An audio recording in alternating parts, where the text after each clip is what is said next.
Kaya nagsalig sa Mateo 7:21 no, na hindi ang tanan nga nagatawag sa akon Ginoo Ginoo maluwas, kundi ang nagatuman lamang sa kabubuton sa Dios kaya ara sa langit.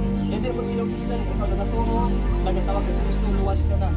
Gusto ni Kristo kung ikaw di pa nagatuo, kinahanglan magtuman ka sa sugo ng Dios nga nagsulat sa Biblia ng Kristo. Kaya kung kita sister, hasta lang sa pagtuo at pagpanuwag, pero kung wala nagatuman sa Biblia, wala din sa kaluwasan. Well, sister, maluoy kasi mo kaguling sugo, kaya ang Diyos nagkakaluoy sa imo, ang si Kristo nagpakamatay para sa imo, gitubos niya ang sala sa tanan ng tao sa kalibutan, ang Diyos nahigugma sa imo, gan ikaw mismo mag-response, para kinahanglan ikaw mismo magkakaluoy sa imong kagulingon, subong aton pininulsulan ang aton mga sala.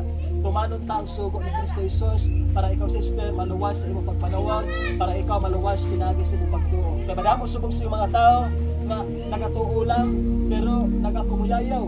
Madamo subong